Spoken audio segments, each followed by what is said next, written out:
myself. My name is Hani as a local guide to accompany and provide direction or information while at the Ranggawarsita Museum. Have you all heard of the Ranggawarsita Museum? If not, I will explain about Ranggawarsita Museum. The name Ranggawarsita is taken from the name of a boat of the Surakarta Hadiningrat Palace was works have been widely recognized by the Japanese people. Ranggawarsita Museum was built in 1989 on July 5, after which the collection continued to grow. This museum is listed as the most complete museum in Semarang, which has collection of history, nature, archaeology, culture, development era, and insight into the archipelago, and is also a public service asset in the field of cultural preservation, educational, and recreational features equipped with very supporting facilities and infrastructure so that it can be enjoyed by visitors. Ranggawarsita Museum occupies an area of 1.8 hectares. Ranggawarsita Museum is open from 8 a.m. o'clock to 15 p.m. o'clock every Tuesday to Thursday, and 8 a.m. o'clock to 14 p.m. o'clock every Friday to Sunday. The museum is closed on Mondays and public holidays. First of all, we are now on the first floor of Building A, which houses the geology and geography rights. It displays several types of rocks found on Earth, as well as a meteorite found in the Mojogenang area, Karanganyar, in 1984. After that, we continue to the second floor of Building A, which witnessed free hills about paleontology, about ancient times. Some of the exciting collections such as ancient wood, fossils, rocks, and ancient societies, as well as bones and animal parts of the past. There are also preserved rare animals such as gliding badging, wild boar, deer, and eagle. Let's move on to Building B1 and Building B2. Building B on the first floor contains cultural relics and crafts from Hindu-Buddhist civilization, some of which are exhibited such as Lingga and Yoni, statues, Ketongan, Kendi, bronze mirrors, statues of gods, temples in Central Java. It also displays Islamic culture from the miniature of the Great Mosque of the Map and the Menara Masjid Qudus, ornamental art fragments, terracotta materials, calligraphy replicas, Mantingan Jepara Mosque ornaments, Mustaka Mayang Jepara Mosque, handwritten copies of the Quran, and Karuban Lasem well chimneys, which are very interesting. Then on the second floor are the ceramics and batik exhibits.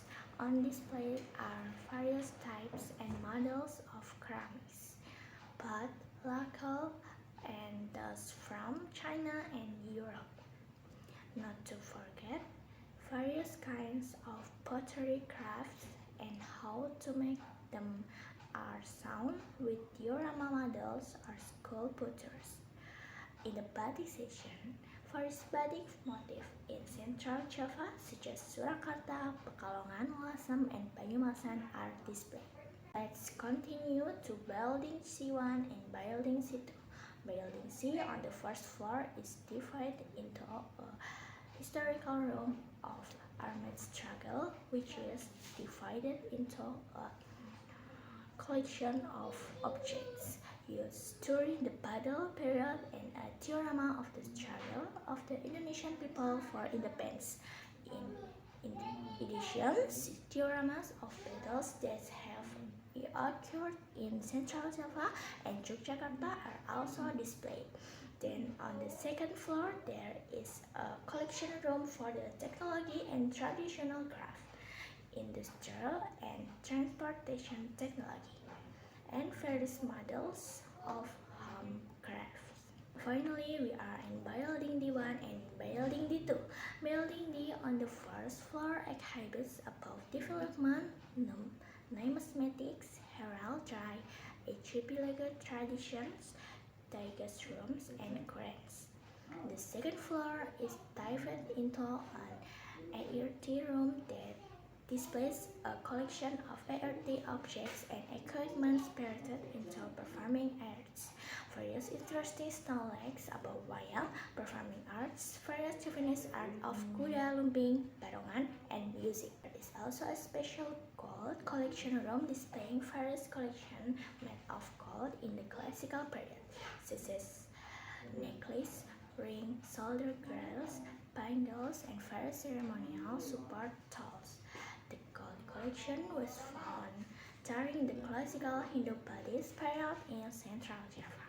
For ending here, the manager also provides innovation in the form of 3D video shows illustrating ancient times at the entrance to the tourist route.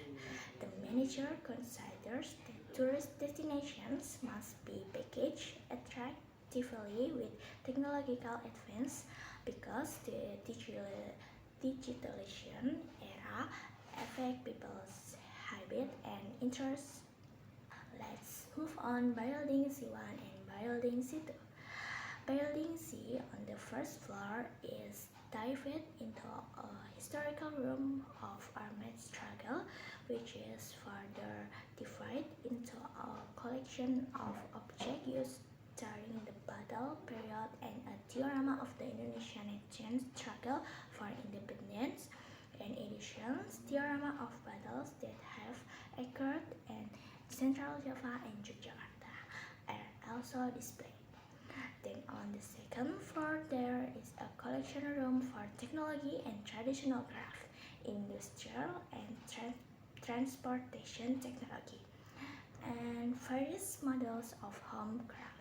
Finally, we are in Building D1 and Building D2.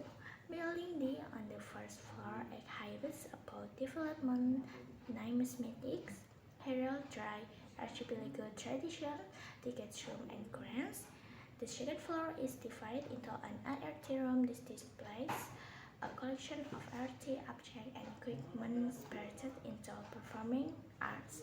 Various interesting knowledge about pubs, performing art, various Japanese arts and crafts. Well, ladies and gentlemen, we are at the end of our tour. I hope our tour gave you an interesting experience and impression. After this, you can take some pictures and capture other beautiful moments at Ranggawarsita Museum. For those of you who want to go to the toilet is over.